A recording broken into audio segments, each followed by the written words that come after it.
Hi guys, magandang araw po sa inyong lahat dyan at welcome back to my channel, Kadogsing.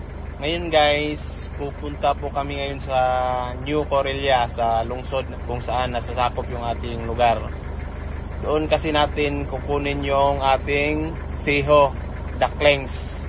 So, samahan nyo kami guys. Ngayon, kukunin natin yung mga ducklings at abangan nyo mamaya kung ano yung mga treatment natin sa pagdating ng mga ducklings. So, tara na guys!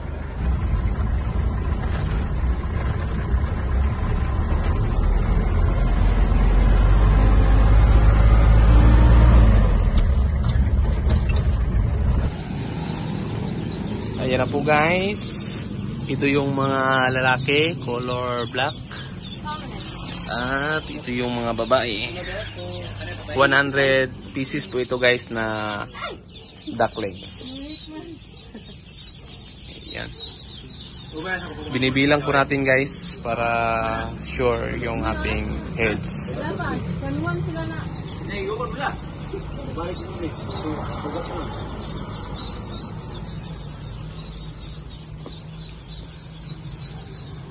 At ang ating supply ng mga feeds, ayan.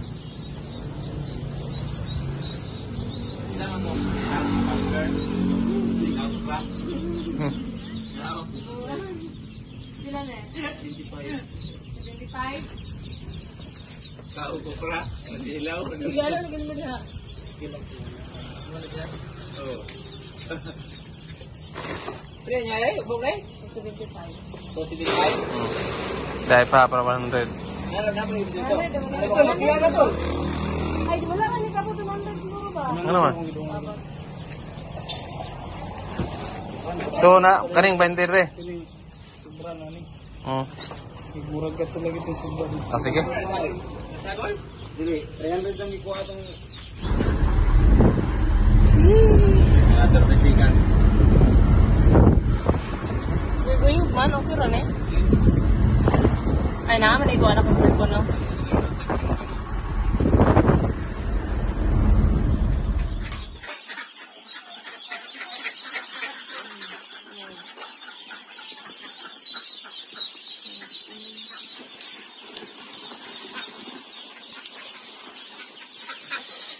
Ayan guys, andito na po yung ating mga ducklings.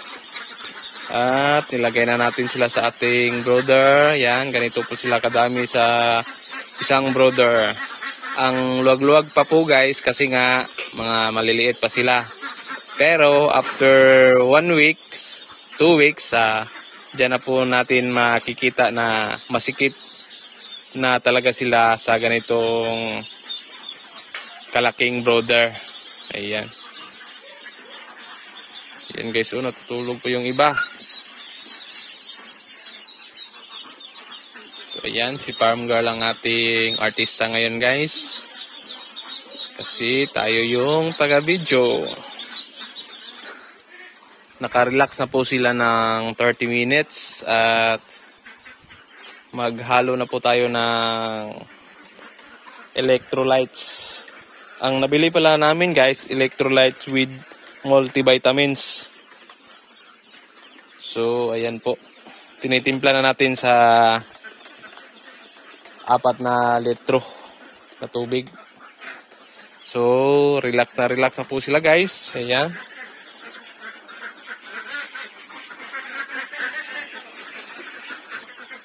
Bigyan muna natin sila ng electrolytes guys bago natin sila pakainin para manumbalik yung lakas nila. Kasi nga, stress sila galing sa biyahe. Yan guys, oh. Nagre-relax.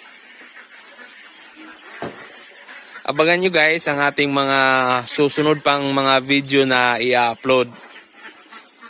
Magbibigay tayo ng mga tips or ipapakita po namin yung aming mga ginagawa kung paano yung treatment namin sa ganitong mga edad na itik.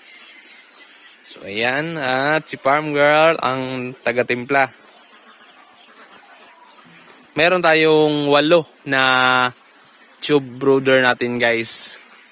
At yung isa ay nilagyan natin ng mga male.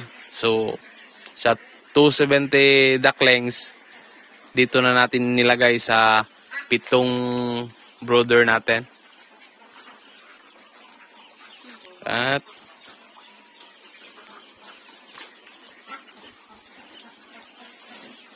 lagay tayo ng bato. yan guys, nilagyan na po natin ng tubig.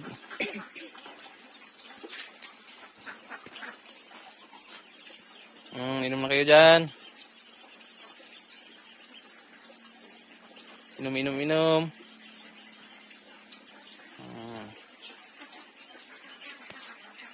Ote, itong doon sa kalsada.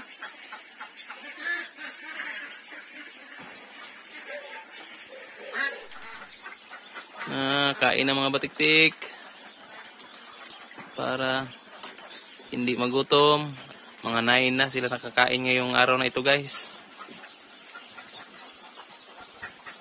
Galing sa biyahe po sila. Okay lang yan guys, basta hindi lang talaga araw-araw na malilipasan ng gutom.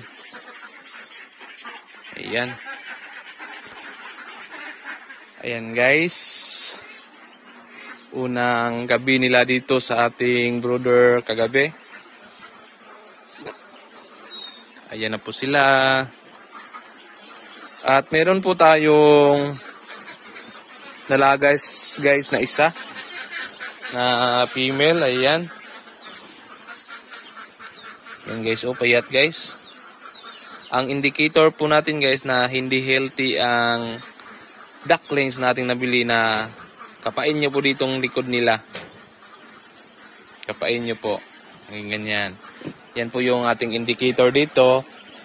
Kapag meron tayong mga nakikita na hindi healthy. So, malaki yung chance na mamatay lang talaga yan. At meron pang isa dito guys na weak na siya. Ayan. Yan guys, Yan. Kapain lang natin dito sa likod yan. Kapag merong medyo makapa na natin yung buto niya. So ayan. Hindi na yan magtatagal talagang. Mula doon sa binilhan natin guys, hindi na ito healthy. Ngayon lang talaga inabot ng week dito sa atin. At saka binibiyahe pa guys, ilang oras na walang kain, so talagang manghihina sila. So mayroon talagang mga ganyan guys, hindi yan natin maiiwasan. So andito na ang ating mga ducklings. Tapos na po tayong nakapaglagay ng risal sa kanila. Ayan. At plain water lang yung ating nilalagay guys. Hindi na tayo, binago na namin yung aming sistema na laging magbibigay ng mga synthetic na vitamins, kasi nga sa aming obserbasyon magre-resulta talaga yan kapag may edad na sila. Madaling makakasira sa kanilang atay. So, ayan guys, hanggang dito na lamang ang ating video. At sana ay meron kayong mga kaalaman na napulot. Ayan. Muli, magandang araw po sa inyong lahat dyan. At thank you sa panonood. God bless you always.